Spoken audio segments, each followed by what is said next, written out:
сегодняшнюю дискуссию для тех, кто вчера участвовал. Это обсуждение тематики того, как цифровая трансформация, цифровая цивилизация выстраивается в 21 веке. И то, о чем нам сегодня будет рассказывать Марк Столман, очень интересный эксперт, который работал во многом и в очень практическом плане с развитием вот этого технологического сектора, а последние годы изучает, собственно говоря, те глубокие культурные трансформации, которые происходят в обществе под влиянием цифровых технологий, искусственного интеллекта, изменения коммуникативной сферы. Вот я думаю, что это будет очень интересная, очень сложная для освоения, но крайне важная презентация. Я хотел бы передать слово Марку. Марк, the floor. Pavel, thank you so much for introducing me to this audience. Pavel and I met in 2018, briefly in Moscow. I had been introduced to him by Timur Shukain, who I met actually in 2016 in Palo Alto, in California. And we've been in correspondence since then. So I want to thank you very much for inviting me to speak to this group. In our preliminary discussion, Pavel suggested that I might like to preface my remarks in the slideshow with a little introduction to Marshall McLuhan. He indicated that this audience would likely know of Marshall McLuhan, know the name, and perhaps some of his ideas, but that I should begin by trying to flesh out his importance, which will then be filled out more in my discussion. Marshall McLuhan died in 1980, born in 1911, was an English professor at the University of Toronto. If that was the whole story for McLuhan, we would likely have seen some literary reviews and some other materials, maybe some books that he wrote, but he took a very sharp turn away from that and became arguably one of the original media gurus. For a while in the 1960s, he was quite famous, debating Norman Mailer and many others, appearing on various television shows. And you may recall his catchphrases, the medium is the message, and the global village. All of that is quite superficial, however, in terms of why he's really important. And if we're going to try to do visioneering or futurism, I believe that McLuhan is mandatory, and mandatory for three reasons. So I want you to keep these three reasons in mind as I go through my presentation. The reasons are causality, psychology, and art. The reason why McLuhan is so critically important in terms of causality is because he was capable of expressing a much richer understanding of causes than most modern people. The reason for that, in turn, is because his own sensibility was not a modern one. He was a modern critic, but his sensibility was actually medieval. And that came as a result of his conversion to the Roman Catholic Church at the age of 25. And as you might know, Thomas Aquinas and Aristotle were quite important then, and in some places still now, but less so. And as a result, Marshall McLuhan learned about causality in all of its rich aspects. And here the most important part is formal causality. Now, I don't know, and maybe we'll hear in the Q&A, whether formal causality is a feature of the way that this audience is thinking nowadays, but I suspect it is not. And the reason for that is because the understanding of forms has largely been forgotten. We've replaced forms with systems, and they are really not the same thing, particularly given the fact that life, organic life, cannot be organized systematically. It's not the way that biology functions. Many have tried and many have failed to try to mathematize or systematize. Mark, just a quick organizational issue. If you want to share your screen and show the presentation, you need to click the share screen button, I think. Okay. Because now we don't yet see your presentation. How about that? Yes, that one works. Right. Good, thank you. We're on the first slide, so I think you're already describing some part of your presentation. Yeah, well, this is the splash screen, so to speak. It's the first and the last slide. Okay. What I'm doing, Pavel, is to try to follow your instructions to begin with a little description of McLuhan before I get into this presentation. I won't interfere anymore. Please do. That's fine. Thank you. Number one, causality, and in particular, formal causality. It's quite impossible to understand the effects of technological environments, which I'll be discussing in my formal presentation, without formal causality. And you are not going to get to formal causality in any more straightforward way than through Marshall McLuhan. The second reason is psychology. It turns out that experimental psychology, which was launched in Germany in the late 19th century and then took over the entire field, acting as if it had invented the psyche. Of course, that's ridiculous. It did not.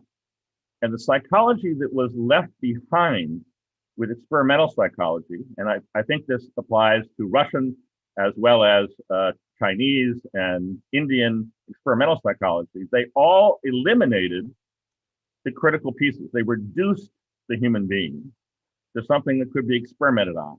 That psychology is not going to help you to understand the future. So McLuhan here is enormously helpful in his understanding of the senses and sensory balance.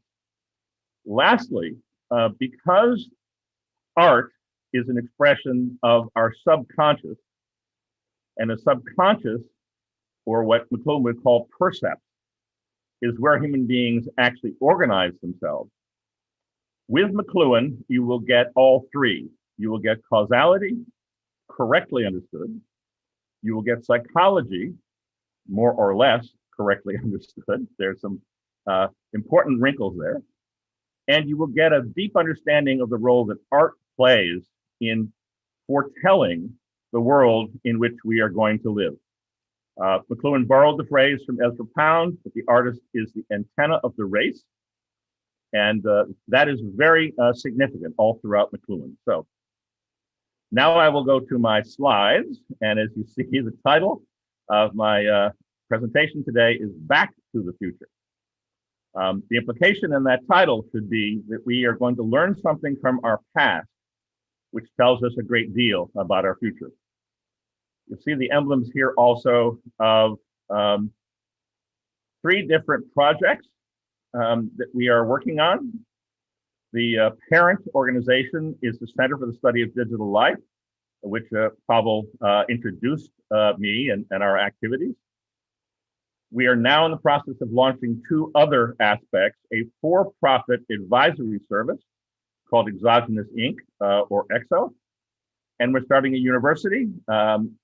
My guess is that lots of people nowadays are starting universities. The old universities no longer satisfy our needs. We're calling our university Trivium University, based upon the medieval trivium of grammar, rhetoric, and dialectics. So this would be, in some sense, a retrieval of the original university projects beginning in medieval Europe.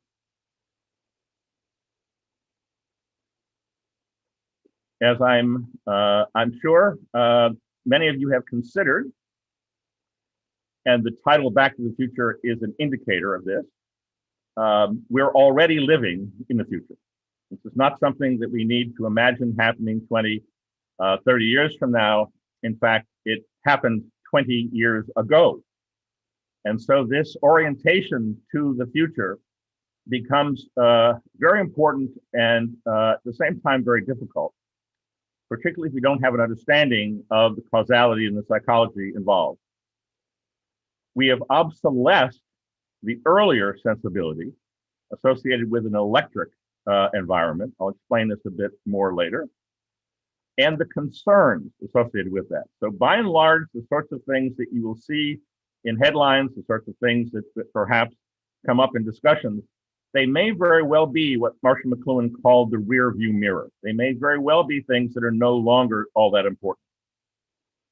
The electric environment in which we were all born and grown up, unless there's some very young people on this call, retrieved an archaic sensibility. So I'm sure some of you are familiar with Terence McKenna, for instance, is a famous author on the Amazon and drugs like ayahuasca and so forth.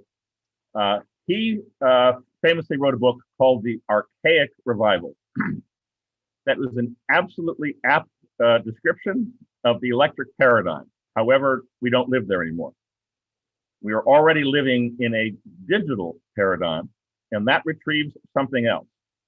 The retrieval here is of the medieval sensibility, again underscoring the importance of Marshall McLuhan and his approach. Unlike in the electric environment, where nature was a particularly highlighted concern, environmentalism and so forth grew out of that, as well as enormous interest in the work of anthropologists, archaeologists, very early human developments. That's the archaic. We're now, in fact, in a situation where we are aggressively moving forward to create artificial humans. It has become an imperative in many of our organizations that human beings be eliminated as much as possible from the equation. Militaries do not want to field human beings. They want to field robots. The officer corps will likely remain human, but the troops, the armies and so forth will increasingly move into cyborg and into then fully automated and even autonomously automated organizations. But business is in the same situation. Businesses are finding that human beings are enormously difficult. As you know, following COVID, there is a very significant movement around the world of people who are refusing to go back to their offices.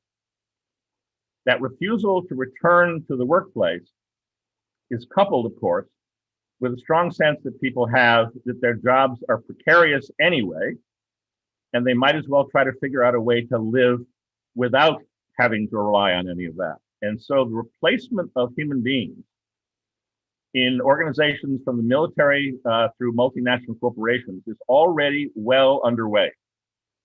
Had a conversation the other day with a friend of mine at one of the major global PR firms, and he said that he is now being inundated with technology that will replace the people who write press releases, replace the people who do search engine optimization. We're now at the point where robots can write convincing prose. It doesn't contain much common sense, which is now actually a term of art in artificial intelligence design. But Paul Allen's Institute, for instance, in Seattle, are working very heavily on trying to succeed with that. So emotions, common sense, these are all now being built in. This is the biggest challenge we face today, not global warming, not any of these other effects that human beings might be having on nature. Those were the concerns of the electric paradigm. Our concerns now is what do we do, what do the human beings do? And indeed, many of them have, in some sense, opted to make the transition. You probably are familiar with post-humanism as a trend in philosophy, winding up in around the world and in international conferences. Transhumanism is a related and historic field. But those humans which wish to remain human in a world increasingly filled by artificial humans have a very significant challenge. If we're going to survive, then we're going to have to retrieve the human soul. The Greek word for what in English is called soul, I'm sorry, I don't know what the Russian word is, but the Greek word is psyche. That, of course, is the origin of psychology. But we do not, after we went experimental in the 19th century, we stopped talking by and large about souls. We cannot survive a world filled with artificial humans without retrieving that soul.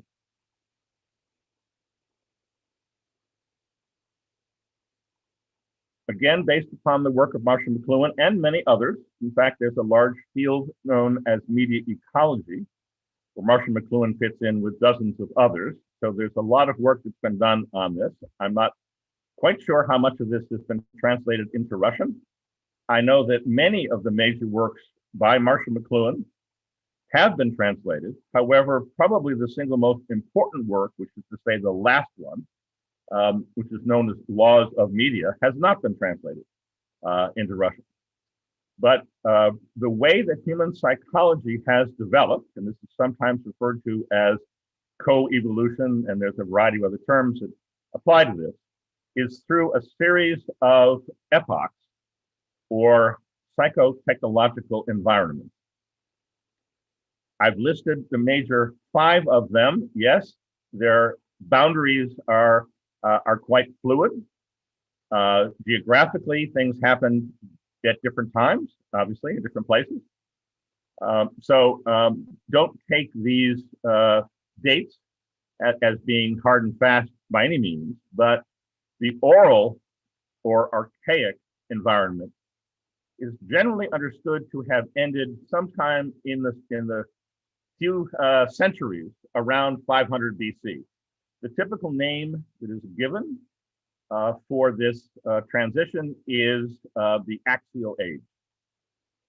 Karl Jaspers coined that term. There have been many books written about it, conferences about it, but the axial age transitioned us from an oral world to a literate world. We describe that literate world as scribal because the technology involved required human beings to write these things down. Plato, of course, famously in the Phaedrus, suggests that writing would destroy our memories, and indeed it did if the memory you're talking about was the oral environment memory. We wound up with a new psychological capability, a new kind of memory as a result of literacy. That scribal literacy lasted for a very long time. I'm giving it 2 millennia here. There are many, many subdivisions that can be found within that. Again, so I'm looking at this from a relatively high level, and I appreciate the fact that there's a lot of variation going on here, and yet the invention of the printing press radically transformed our sensibilities once again. So print led to the view that human beings are machines.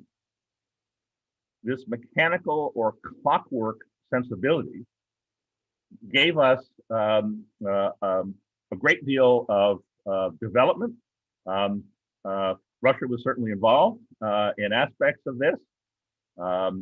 Printing press was an important vehicle, in particular for Catherine the Great, to promote her reforms. But that too came to an end. The electric environment switched us from a mechanical view to a systematic view.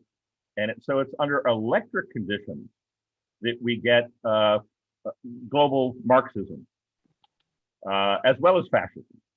All of these systems, and of course, historians in the group here will know that there were really hundreds of different systems that people came up with. That systemization effort is the one that we are just now exiting. That systemization in particular tried to organize things on a global scale over and over again. That effort has completely failed. Globalism is now out the window, as I'll note on the next slide. The digital environment in which we now live forces our psychology in a very different direction. In particular, I'm using the term human scale here to try to summarize what we're now going through. So employees who refuse to return to their multinational corporation's office, we're coming up on some deadlines here. In New York City, Morgan Stanley and JP Morgan, for instance, large investment bank. Somebody's unmuted. A little bit of rustling going on. Okay. These corporations have ordered. Коллеги, выключайте микрофоны, пожалуйста. Или модераторы, пожалуйста, выключайте, когда вы слышите шум. Thank you. The big banks in New York are ordering their employees to come back 2 weeks from now. So they're letting people stay home through the 4th of July celebration, but then they're expecting them back in the office. There's going to be a whole round of conflict and layoff associated with that. The pushback that people are now exerting against the large organizations, very much accelerated by the response that people have had to regulations associated with COVID. And so the pushback against the large is now in an early stage of shifting roughly all of our affiliations to much smaller sorts of groups. This is the human scale, and I believe it started in earnest roughly 20 years ago. There are 2 quotes here at the bottom of this slide which bring us back to the McLuhan world. You may have heard them before. We shape our tools and thereafter they shape us. This is a description of how formal cause works psychologically. Он сказал, что language interpreted has been ended. Okay. I will continue. The medium is the message, or massage, is a phrase that McLuhan introduced in the mid-60s, along with his colleague, John Culkin. And these all point to the formal causality which underlies these 5 epochs. This is a slide which I won't spend much time on. Pavel indicated that one of the things that will come out of all of these presentations we've been hearing will be an attempt to map the various approaches to the future. The one at the top of the list, exploring history and technological causality, is the approach that we take. It may very well be that the other items on the list here describe some other speakers that you have been presented, and it may be that some of them are even in parallel with what we're trying to do. Obviously, that most things to deal with the future is to actually do it. And my suspicion is that there are lots of people involved in this conversation who are there already. So here will really be the final part of what I'm going to describe today. My hope is to break for a Q&A in 10 or 15 minutes. So I'm going to spend some time on this slide. I've actually invited a friend of mine also to come and join us, who's writing about these things in Russian. So I'll introduce him at the end of this, and he may be helpful in terms of Q&A. So what is all of this theorizing and ground establishing bring to us? What do we learn from all of this? Well, the most important aspect of this, and of course the behavior of the Russian Federation in the recent years, is just one of many examples. The Chinese example is clearly the most important one, but it's once upon a time we had a category that we called BRICS: Brazil, Russia, India, China, and those countries, each of them in their own way, has refused globalism. What has replaced globalism? What is the basic shift involved here? We believe that it is what we call three spheres: East, West, and digital.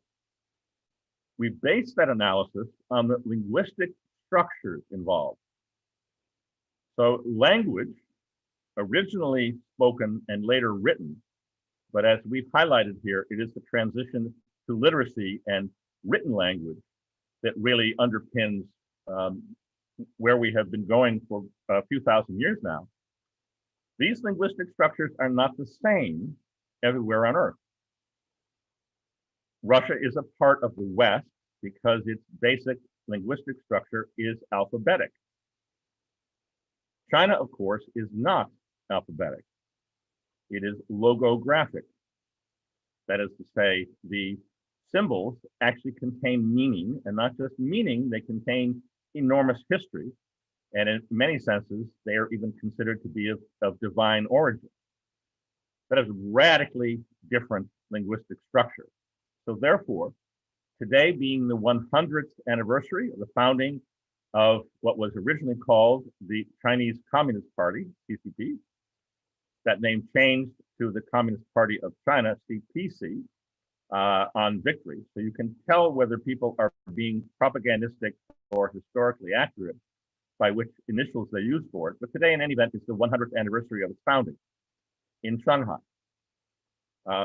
I happened to attend the Second World Congress on Marxism in Peking University a couple of years ago.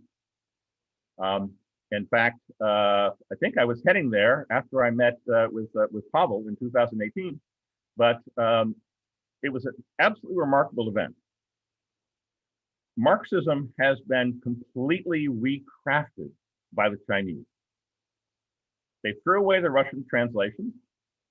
They went back to the German and the context of the German, retranslated it into Chinese, and have now propagated throughout the academic system schools of Marxism. Now, as one of the very few people who was there with this in mind, I went to lunch at this global conference with the Western Marxists who had been invited to dress the show up, so to speak. Uniformly, they told me that they were baffled. This made no sense to them at all. This is not Marxism, is what they said. And they were right. The Chinese are not Marxists. Now, there's a variety of reasons that you could cite for that, historic and so forth, but I believe that originates along with all the rest that we are seeing, the rejection of globalism by China is based on these very fundamental linguistic structures. Remembering here that writing, much like speaking, these are not capabilities that a newborn infant have. They must be taught them. And if you have to teach somebody to use something, it becomes a technology.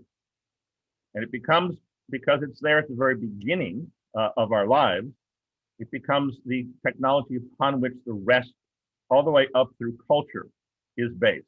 So there should be no surprise here that the attempt at globalism under the electric environment has failed.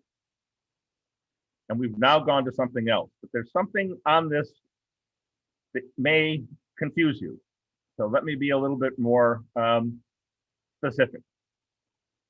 There is now a digital sphere. And by that I mean, there are a significant number of people worldwide. I've hinted at this in terms of military and business efforts, but there are philosophical efforts, and there's an enormous amount of development to literally replace humanity. And that is what we're calling the third sphere: East, West, and digital. Now, I don't know how many science fiction readers there are here, but my guess is that some of you may be familiar with the Chinese science fiction writer Cixin Liu. He's written a trilogy along with some other materials. The trilogy is called Remembrance of Earth's Past, and the first volume is called The Three-Body Problem. So if there are any astronomers or astrophysicists on here, you may recall that the three-body problem is a description in that field of three gravitational forces that are interacting with each other. The solution to a two-body problem is fairly straightforward. We deal with it all the time. Gravitational interactions between ourselves and planet Earth is a two-body problem. You add a third gravitational force and you now have an insoluble problem. The three-body problem, and this comes out of multiple suns in the science fiction narrative that Liu puts forward, is the condition in which we now live. This has never been experienced before by humans. And it requires some very radical approaches to try to solve this overall issue. The introduction of a group of people who are setting out to replace humanity with artificial capabilities is quite advanced and needs to be very seriously addressed, not dismissed. Capitalism, socialism, bullet 2, of course, describes in general the systematic conflicts from the electric environment. These are both systems organized with their own sets of laws and relationships in conflict with each other, of which there are many, many variants, to be sure. And the Soviet Union clearly was an important contributor in much of this discussion as we went into the Cold War and so forth. That is now gone. These are no longer the issues that we have to worry about. As we shift to human scale, we're going to have to try to sort out new ways to organize literally every aspect of our lives.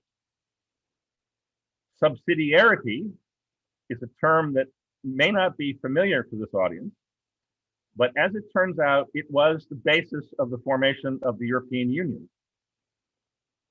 The European Union, of course, is itself a federation, in some sense designed to be a competitor to the United States, which is also a federation. And the theoretical components that went into that formation, in particular the Maastricht Treaty, was everybody gets to operate at the lowest possible level of authority possible. And so this was a decentralizing sort of approach. You may recall Scotland cleaved off from Britain. Ultimately, we have Britain now cleaving off from the EU with Brexit. It's my belief that this is an expression of the natural development of subsidiarity. If Brussels had acted as the treaty which formed the European Union instructed it would, instead of trying to drag decisions that should have remained in Britain to Brussels, Brexit would not have happened. So the simplest way to think about subsidiarity may be the title. I presume this book has been translated as well. Schumacher's book, Small is Beautiful. That is the world in which we already live, but we haven't yet worked out all of the details. One of the phrases that we use to describe this new situation of subsidiarity and human scale is the slogan, less work, because the robots are going to be doing a lot of work, and more religion. As we recover the soul, it is absolutely straightforward that many of us will transition to a religious set of attitudes. Now, I know this is likely to be somewhat controversial with this audience. My expectation is that most people here would describe themselves as secularists, and the role of the Orthodox Church in Russia is a very important one. Some people think that the patriarch is more important than Putin. standing in Red Square and looking at the Kremlin and St. Basil's, you do have to sort of scratch your head and wonder exactly who's on first and what's on second, as we sometimes say. But I'm not here suggesting that the old forms of religion will necessarily be the surviving forms. The old forms began in the transition from oral to literate. And so this was the axial age producing the great religions. They obviously transformed as we went through the various stages of scribal into print and electric. And so what we're left with today is, in many senses, a very strange hybrid situation. We're going to necessarily be re-examining all of this. And there will be undoubtedly a great deal of conflict as a result. My guess is also that many people here have, in their own careers and in their education, have focused on various aspects of systems analysis. I'm not saying, by the way, that that is of no use whatsoever. It clearly is useful, but it is not going to be the dominant way of thinking as we go forward. The biological revolution, which has already replaced, in many scientific respects, the earlier digital developments, and the increasing emphasis on the organic, forces us to recognize that these are not systems. The human brain is not a computer. I read a excerpt of a paper yesterday that somebody claims to have discovered that every single neuron in the neocortex, which would previously have been thought of perhaps as the equivalent of a logic gate in computer design, therefore aggregating millions of these together would wind up with a very complex computing device. The assertion was that each individual neuron is itself a complex computing device with as many as 10,000 dendrite connections and with independent computational capabilities scattered all throughout the neuron. This is, of course, what we might call reductio ad absurdum. This is taking the incorrect model of the mind as a computer, which, by the way, is the basis of most modern experimental psychology, cognitive psychology. That was the way that people in the electric environment thought of things. It's not the correct way to think about things now. So as we recover our understanding of forms, as we recover our own human souls, and in this contest we become locked into with artificial humans, we are going to think differently. We've already begun to do this. Complexity science became the answer to many of these questions starting in the 1970s and 80s, particularly in the US with the Santa Fe Institute. I know many people there, people who have even been the chair, the head of that organization. I've been fortunate to be in many conversations with people who have come to understand that complexity science has hit the wall. Its attempt to explain human behaviors has failed. To be sure, there are many people in the complexity field who want to double down, just like the computational neuroscientists who want to find even more complicated computers in every single neuron. They're falling down a rabbit hole, so to speak, and it's going to get more and more absurd in many ways, just as physics has become quite absurd. So again, I'm not asserting that complexity as an approach is useless. It will have its applications, but it cannot be applied to the really important problems that we're all trying to deal with.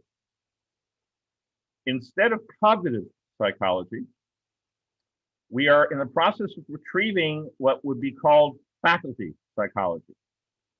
And here, faculty is a term of art that could be replaced with many other words. But these are the capabilities of the soul. Important to note here, not just the human soul. So in this regard, I would highly recommend for those who want to sort of start at the beginning of the stack, so to speak, Aristotle's Psyche, which would be translated on the soul, although the Latin translation, de anima, is maybe the best known title for this work. This is a critical place to begin. In the summer of 2018, same year I met Pavel, we conducted a 13-week intense study at the Center for the Study of Digital Life, going through it chapter by chapter. I do not believe that there is any university in the world today that teaches de anima on a regular basis, or for that matter, to undergraduates. The work that is done at Oxford and Princeton and so forth, as best I can tell, considers it to be an elective that may come around once every 5 years if you're a graduate student at that point. So this really is, in a certain sense, crucial secret knowledge, and quite esoteric to the way that people now approach things. And the faculties of the human soul, which are many, for the purposes of what we're now talking about, they wind up being specifically concentrated in the subconscious. So all of this chasing around about consciousness is itself somewhat misdirected.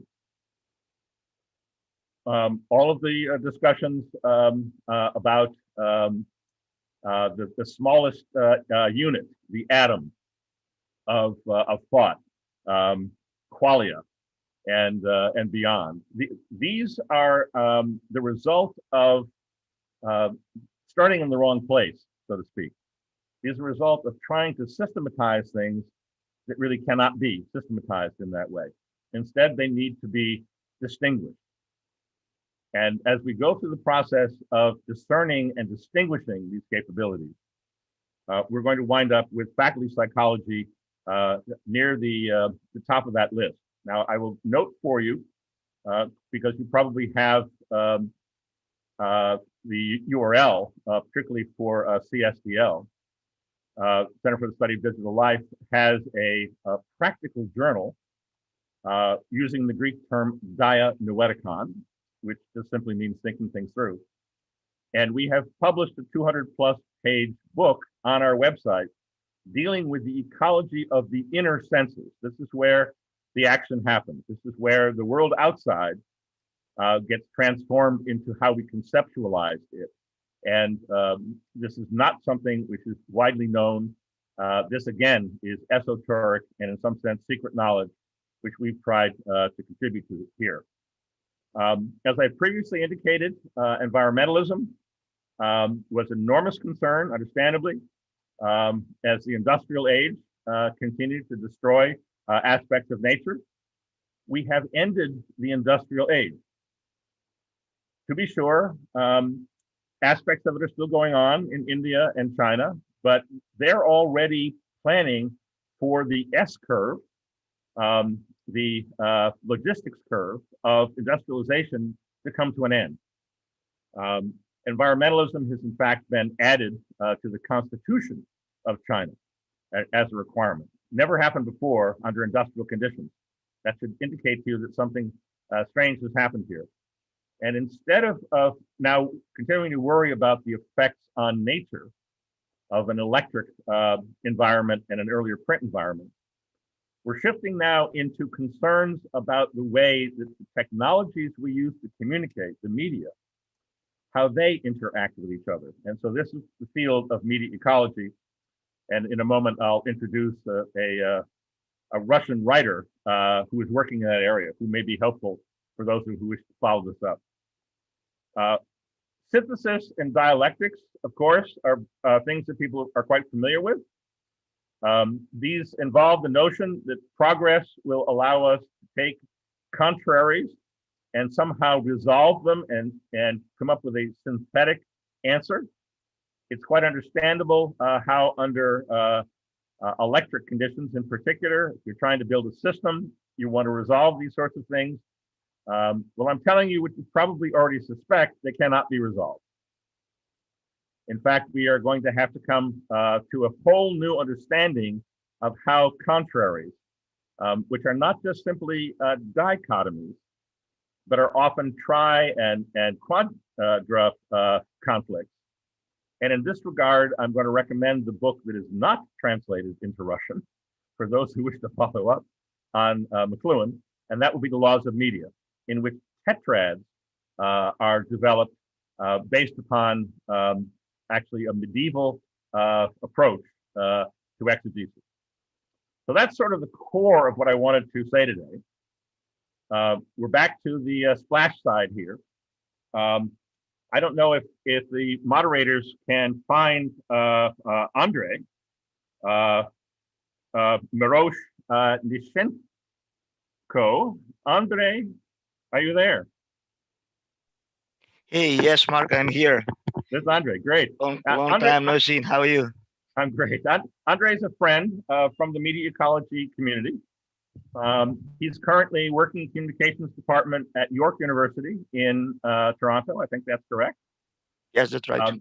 But Andre writes a great deal about these matters in Russian and has published translations and has other associations. So why don't you introduce yourself briefly, Andre, and then we'll try to take some questions.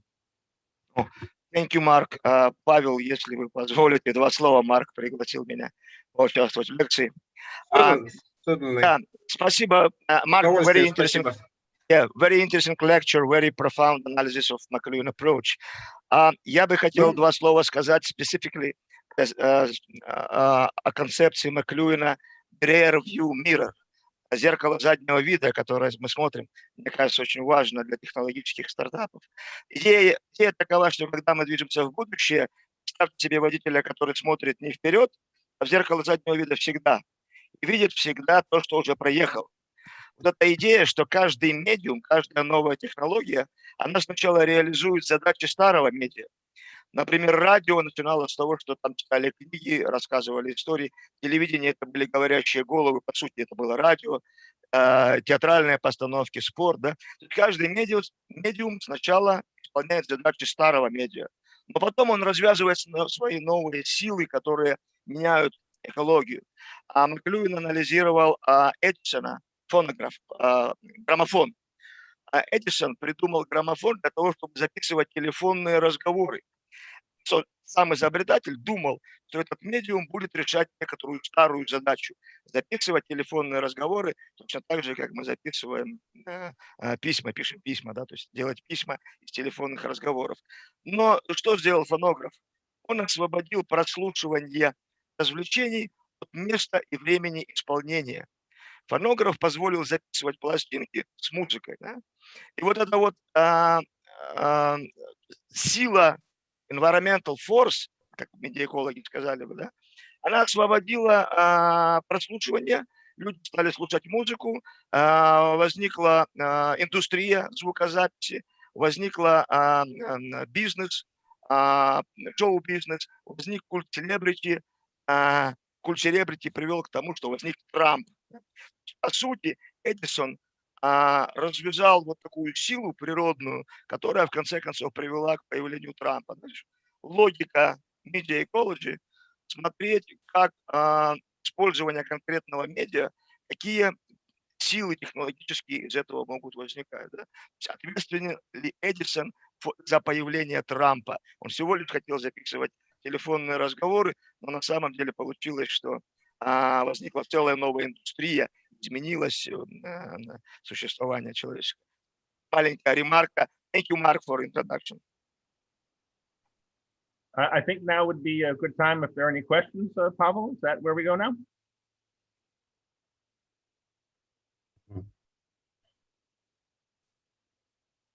Друзья, я хотел бы пригласить участников задавать вопросы.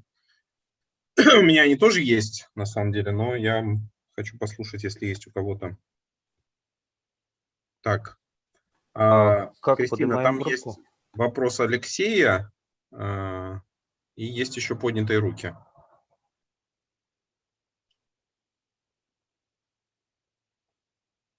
Хорошо, вопрос Алексея. Вам не кажется, что мир разделяется не столько по лингвистическому базису алфавита иероглиф, сколько по религиозному? Католицизм, протестантизм, мусульманский, православие, коммунизм конфуцианского толка.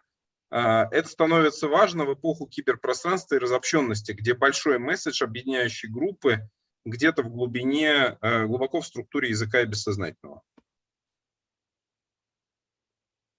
Такой вопрос.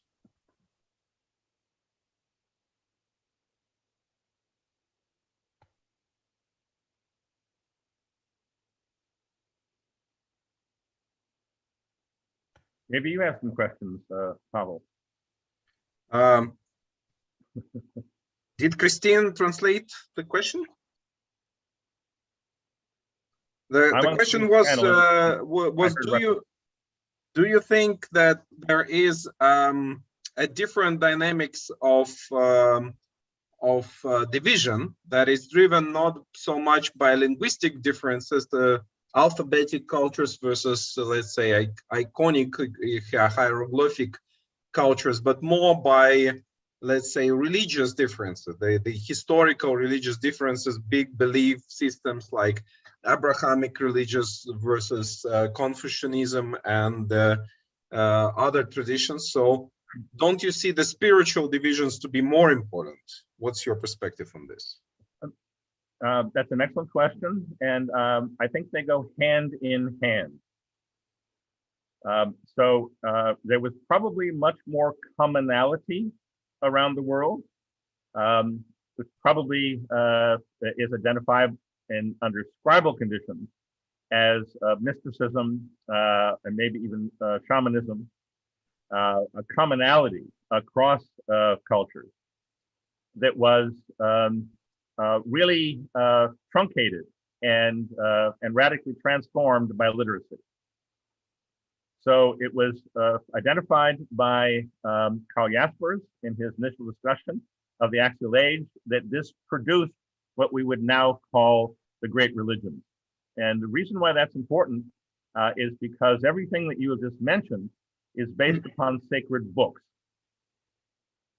If it were not for the sacred books, there would not be a Buddhism, there would not be a Confucianism or Taoism or Protestantism or anything else. And so the technology of literate writing, and then later transformed by printing, is really of a part with the underlying communication technology. So linguistic technologies we would describe as the ground of what then become religious distinctions. But I think you're right, and there are many, of course, other aspects. People who have written about these transformations have done this looking at various cultures. As it turns out, one of the more interesting researchers on the psychology of religion is a author by the name of Julian Jaynes. He had been a psychologist at Princeton and published a book you may be familiar with, again, hoping it's been translated into Russian, The Origins of Consciousness in the Breakdown of the Bicameral Mind, by Julian Jaynes. The only book that he published, but still in print, at least in English, in part because of its linkage to the origins of mythology. Recently, a colleague of mine has published a book talking about the Old Testament and watching the transformation from prophets who spoke with God to a literate world. The same has not been done, I would suggest, at least in English. But the Confucian intellects are very clearly a result of the ending of, if you will, hallucinated voices of your ancestors. A society that's organized around ancestral, often in dreams, sometimes in waking states, being told what your position is in society and what you're supposed to do, which is the way the Old Testament begins, then is transformed into one in which people have separate identities. And this documentation is really quite fascinating in the Old Testament. I believe that happened in all of these cultures. And so I think your question is important, particularly as we are now going to have to re-examine all of these religious questions. Maybe you'll even be able to go into a bookstore in Beijing and buy a copy of the Bible, which is not possible today. I went to the foreign language bookstore on just behind the hotels and walked up the information desk and asked them if they could direct me to where I could buy a Bible in English. And the woman just looked at me, laughed, and she said, "You're fooling with me now, aren't you? You know you can't do that around here." They tear down churches in across China, so that's part of the agenda. That's right. Mark, in recognizing that we will have to wrap up in just literally 2, 3, 5 minutes, there is a couple of questions from the audience, but I wanted to ask another one about a division that you indicated, because you were criticizing the environmentalist agenda, saying that climate change is irrelevant and that artificial humanity may be much more important agenda, which probably some people would agree in this audience, but I would like to just get clear on your point. Do you think climate change processes are not happening at the rate that will be relevant for artificial humanity? Do you think that we will manage with, let's say, all the technology available to us to basically make climate changes and environmental changes irrelevant to our future bodies? Is that your point? Why do you think the agenda is not there? Because climate change is let's say it's in a more or less an objective process happening out there. Well, it's the more or less objective process that, of course, becomes the difficulty. I have absolutely no doubt that there are aspects of global warming as they have been described by the scientists, no doubt whatsoever. But as it happens, you may have heard of the American physicist Freeman Dyson. He was a brilliant man. I actually knew him personally, and he's particularly noted for describing in some detail how we truly do not understand climate. We do not understand how the oceans actually operate dynamically. We do not understand how the atmosphere operates dynamically. And his response in this was not to deny it, or not to say that it's not important, but to simply say we don't understand it. And he further went on to say, the most important aspect of climate which we truly don't understand are ice ages. So these variations that happen for reasons, and I have no doubt that industrial growth has been one contributor to this. From his standpoint, human beings would be able to manage the increase in temperatures, but decreases in temperatures would kill us all. Well, I would like to thank you, because I know that we have to wrap up and move to the next stage. I think it was an extremely rich conversation. I believe there will be quite a few more questions from the audience. So I would like to ask your permission to send you maybe a few questions that maybe will be most burning ones. Yes, and in fact, if the question comes to me in Russian, then I will share it with Andrei or other friends of mine. So I invite all the questions possible, and we'll try to overcome the language barrier. Yeah, and I thank Andrei for his contribution too. It's very important that we can meet also the, let's say, Russian language speaking thought leader who can share parts of this, let's say, approach with us, and maybe we will invite Andrei into some other lecture. Thank you very much. Thank you. And now we will move to the next stage, which is to analyze what you have just presented to us, to try to really comprehend it and see how we can use it in our 100 years perspective analysis. Thank you very much, Mark, and everyone who has contributed today.